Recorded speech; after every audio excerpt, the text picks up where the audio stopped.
नमस्कार मित्रांनो, मागील भागांमध्ये आपण संपूर्ण आर्म्स मसलची सविस्तर माहिती घेतली। आता सुरू करूया पार्ट 7 चेस्ट मसल।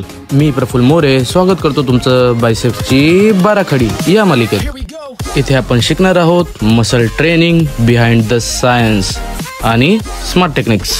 चेस्टचं सायंटिफिक नाव आहे पेक्टोरल आणि त्यात असतात मुख्य दोन muscle, pectoralis major, pectoralis minor. यांचं मुख्य कार्य म्हणजे shoulder horizontal adduction. Pectoral major मध्ये असतात दोन हेड, क्लॅव्हिक्युलर हेड आणि स्टर्नोकोस्टल हेड। आजचा फोकस आहे स्टर्नोकोस्टल हेड आणि त्यासाठी best exercise flat bench dumbbell press. ही एक्सरसाइज करताना ह्या गोष्टी लक्षात ठेवा। लेग्सने फ्लोर प्रेस करा, हिप आणि हेड बेंचवर टच करू नका। कायनेटिक चेन ऍक्टिव्हेट करा, बॅक आर्च करा, ग्रिप नॅचरल ठेवा। डंबल स्ट्रेट लाईन मध्ये ट्रॅव्हल करू द्या। इसेंट्रिक मुवमेंटला शोल्डर जॉइंट वरती तर कॉन्सेंट्रिक मुवमेंटला डंबल क्लोज येऊ द्या। वलसल व मॅन्युअरचा वापर करा। ब्रीथ इन आणि ब्रीथ आउट दोन्ही कॉन्सेंट्रिक मुवमेंट दरम्यान करा। एक्सरसाइजला रेटिंग देऊया। Dumbbell flat bench press 5, barbell flat bench press 5, machine chest press 3, Smith machine 2। Compound exercise मध्ये चेस्ट सोबत ट्रायसेप्स आणि एंट्रियल डेल्टॉइड सुद्धा काम करत असतो। त्यामुळे हेवी वेट उचलण्यासाठी मदत मिळते, ज्यामुळे मसल बिल्ड आणि फॅट लॉसचे चान्सेस देखील वाढतात। म्हणून कंपाऊंड एक्सरसाइज बेस्ट आहे। आयसोलेशन साठी peg deck fly 5, cable fly 3, dumbbell fly 2। बस आजसाठी एवढंच। बाकी चेस्ट मसल पुढच्या भागात समजून घेऊया। तोपर्यंत व्हिडिओ लाईक करा, कमेंट करा आणि फॉलो करायला विसरू नका। भेटूया पुढच्या भागात। बाय।